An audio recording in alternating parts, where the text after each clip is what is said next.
Hit subscribe to this channel right now, ladies and gentlemen. Judge Eileen Cannon's games in Florida may delay other Trump trials. So the Daily Beast came out with this a couple of days ago. There's a political article from today, or I think maybe yesterday. His trials are going to be postponed. At least the classified data trial will be postponed. This is monumental news until after November of 2024. Hopefully, Trump regains the Oval Office, disbands immediately the special counsel, which is what will happen, and the trials, like the classified data trial, will be completely just disbanded, done by Trump's Justice Department. He will likely get convicted by the special counsel in D.C. and in New York for the absurd hush money payment that the FEC didn't even find a crime. The FEC, the Federal Commission, did not find Trump guilty of a crime when Michael Cohen paid Stormy. They did find that Clinton and the DNC broke laws, which is why they fined Clinton's campaign and the DNC. They never fined, the FEC never fined Trump. Yet, it's in New York, it's purely political. These are Democrats in Tammany Hall going after Trump. That's obvious. You'd have to be a complete imbecile or a very naive person or somebody so entrenched in their own political bias not to realize that prosecutors in not only blue states, but cities that are controlled by the Democratic Party going after Trump are doing so for political purposes, as they allow Hunter and a whole bunch of other Democrats to get away with infinitely worse. So if your life is simply moral relativism and you go after Trump and you say things like, "Are you okay with Trump having classified data?" Well, Trump was a former president with the power to declassify. Okay? If I hear that again, "Are you okay with Trump having classified data?" I'm going to tear my non-existent hair out. Because he didn't break the law. You would have to prove that he didn't declassify the documents that he had at Mar-a-Lago. He had the power to declassify these documents. The Secretary of State did not have the authority or the power to declassify any documents, much less put them on computer servers for 4 years so the entire planet can take them, according to the Honorable James Comey. That was a cybersecurity nightmare and debacle of biblical proportions. The United States government had unencrypted, at one point, servers running outside of the United States government for 4 years. Hillary was allowed to have, and I think that Hillary Clinton will be the 24 nominee for the Democratic Party. According to the Honorable James Comey, servers with top secret, with SAP intelligence, Special Access Program intelligence, on servers and cell phones that did not run within the U.S. computer networks. Okay? And they're worried about documents from a former president that he declassified in Mar-a-Lago. Okay, the National Archives, by the way, didn't care about the 30,000 plus deleted emails in Clinton's laptop or servers. Why is it that Clinton has servers outside of the United States government? Hunter has a laptop from you-know-where. And in 2016, you had all of these computers compromised within the Democratic Party. Why is it that they're always using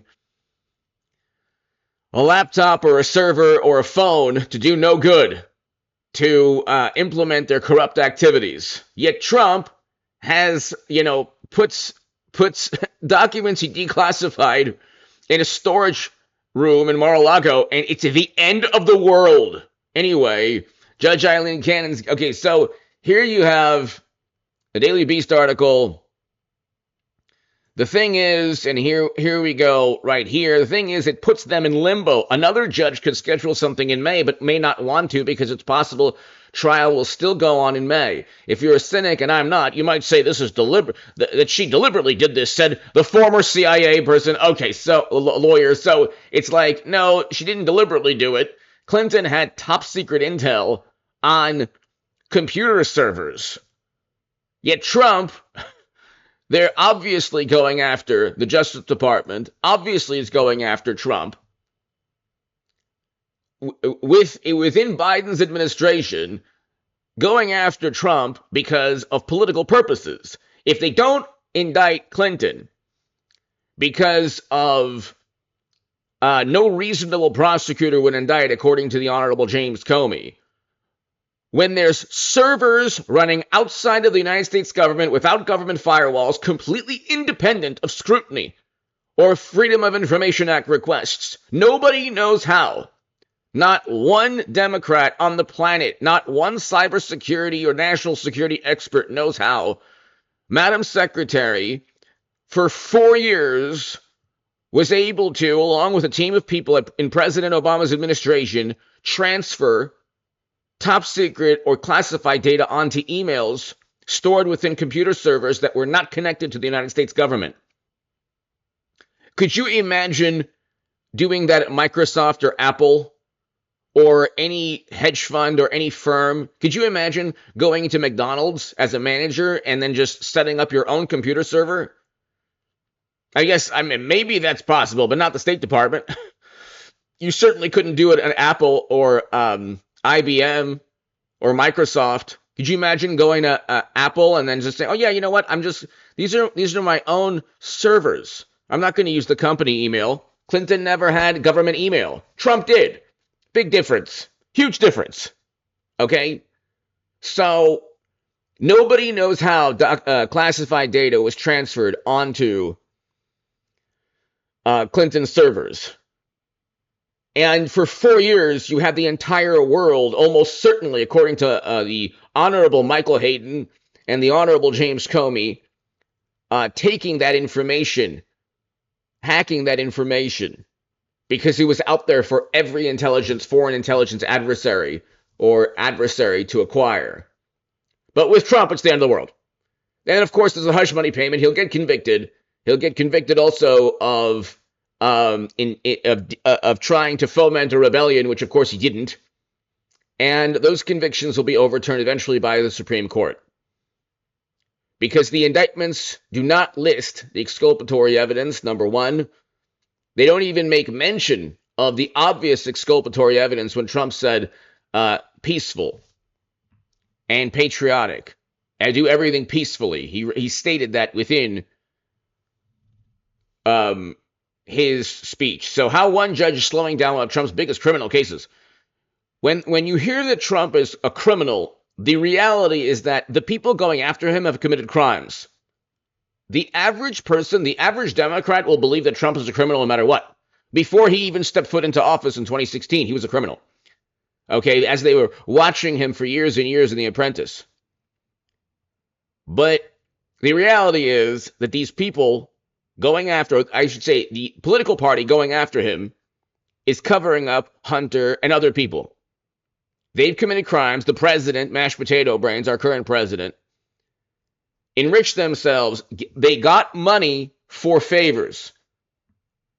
That's what took place. That's what took place with the foundation years back.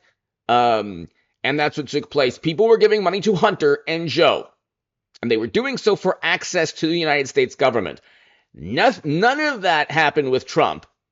None of the wars, none of the political and economic and foreign policy turmoil happened with Trump. That's why Trump is 2.3 points above.